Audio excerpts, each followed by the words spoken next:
ইনি কিন্তু খুব প্রখ্যাত একজন আলেম এবং অনর্গল আরবিতে কথা বলতে পারেন।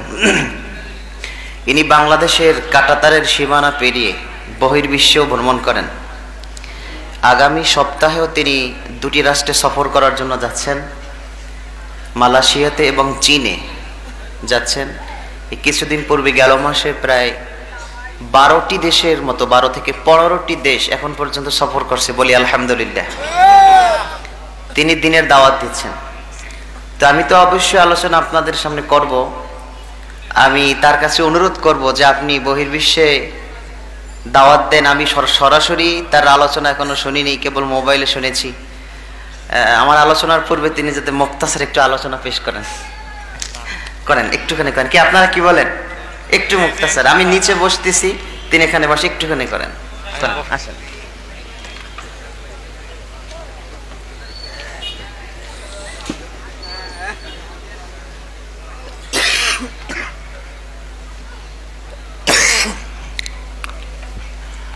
আসসালামু আলাইকুম ওয়া রাহমাতুল্লাহি ওয়া বারাকাতুহু।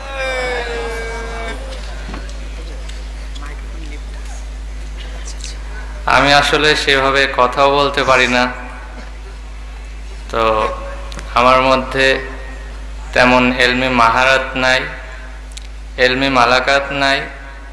এলমি মাহারাত ও মালাকাতের মুক্তমালা আলোক ছোটার ন্যায় প্রস্ফুটিতও নয়। তারপরেও বুজুর্গানে দিনের সম্মানার্থে কিছু কথাবার্তা বলার চেষ্টা করব, যা থেকে বকুল ফুলের মালার মতো ঘ্রাণ ছড়াবে না। সবাই আমার জন্য দোয়া করবেন যেন আল্লাহ পাক আমাকে কবুল করে। আমরা সেই সন্ধ্যা থেকে এই রাত পর্যন্ত অনেক আলোচনা শুনলাম, তাই না? দিনের আলোচনা।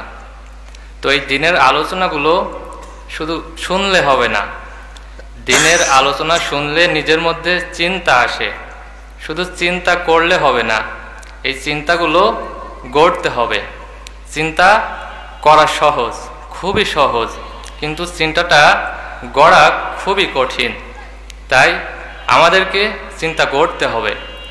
একজন চিন্তক ও সাধক সম্রাটের ছোট্ট একটি হিস্টোরি যদি আমি বলি, তাহলে সহজে বুঝতে পারবেন, আন্ডারস্ট্যান্ডিং করতে পারবেন যে তিনি আসলে কেমন ব্যক্তিত্ব ছিলেন।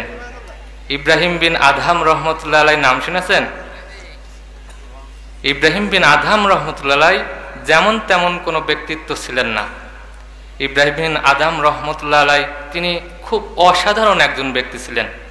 তাকে নিয়ে পড়তে শুরু করলে পড়ে শেষ করা যায় না, বলতে শুরু করলে কথার ইটি টানা যায় না, লিখতে শুরু করলে কলমকে থামানো যায় না।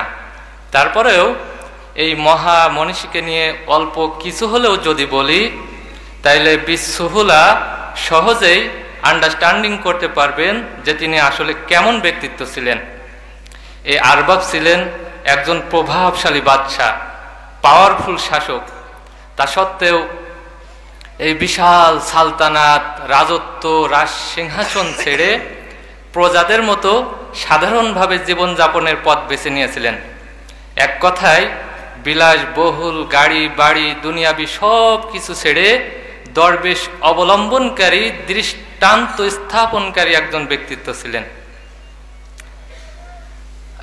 এক কথায় দুনিয়াবি সব কিছু ছেড়ে তিনি দুনিয়া বিমুখী হয়েছিলেন।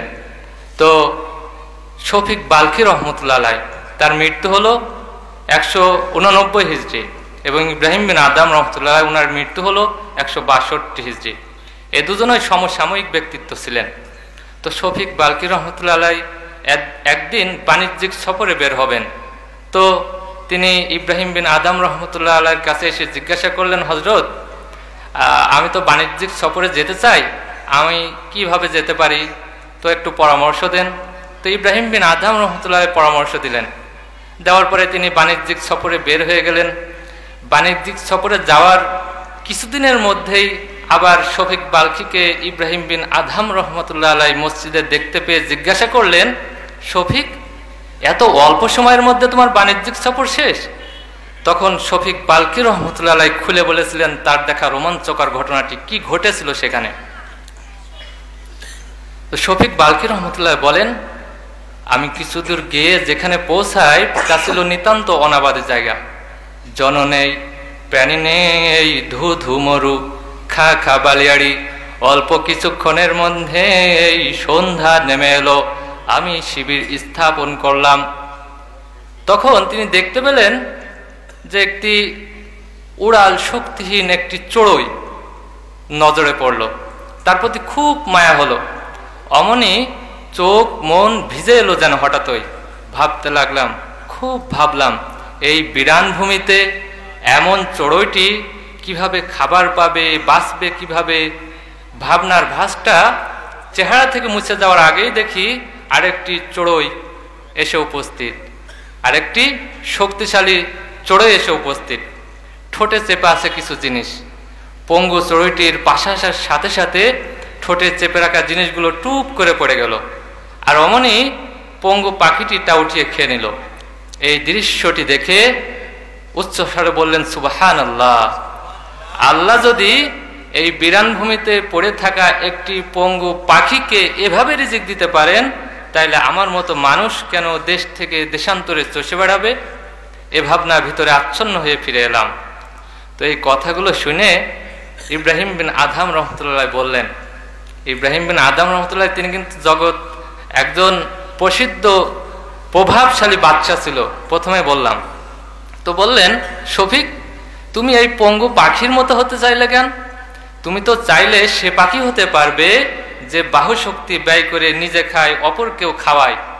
এ কথা শোনার সাথে সাথে শফিক বাল্কি রহমতুল্লাহ ইব্রাহিম বিন আদহাম রহমতুল্লাহ হাতখানা টেনে নিয়ে চুমু খেয়ে বললেন, ইবনে ইসহাক, আপনি যা বলেছেন তাই সত্য, বিধিবদ্ধ, প্রজ্ঞাময়। দেখেন, একই ঘটনা থেকে একজন নিলেন সাহসের সবক, অপরজন নিলেন হীনমন্যতার। তাই আমাদের শুধু চিন্তা করলে হবে না, চিন্তা করতে হবে। আজও আমাদের এই অনুন্নত শহরের গলিতে এমন কত অবহেলিত ইবনে ইসহাক আছে, সৈয়দ আবুল হাসান আছে, সৈয়দ কুতুবুল আলম আছে, যাদের হীরক তুল্য দুটি বাক্যে আপনার চোখের মোটা পর্দা সরে যেতে পারে। জানেন, তাদের মুক্তাখচিত দুটি স্পিচ ওয়ার্ড আপনার জীবন বদলে দিতে পারে। তা আমাদেরকে এমন বড় মহামনীষী এবং এমন বড় ব্যক্তি যদি কেউ থাকে, আমরা তাকে ফলো করব, আমরা তাকে অনুসরণ করব, আমরা তার থেকে পথ নির্দেশনা করব। আল্লাহ পাক আমাদেরকে কবুল করবেন। তো আল্লাহ তাআলা আমাকে দিনের জন্য কবুল করুক। ভাইয়ের অনুরোধ রক্ষার্থে আমি কিছু কথা বললাম। তো আপনারা সবাই আমার জন্য কবুল করবেন, আমার আব্বার জন্য দোয়া করবেন, এবং এই প্রতিষ্ঠানে যারা আছে এবং প্রতিষ্ঠানের জন্য সবাই দোয়া করবেন। আল্লাহ আমাদের সবাইকে কবুল করুক। আসসালামু আলাইকুম।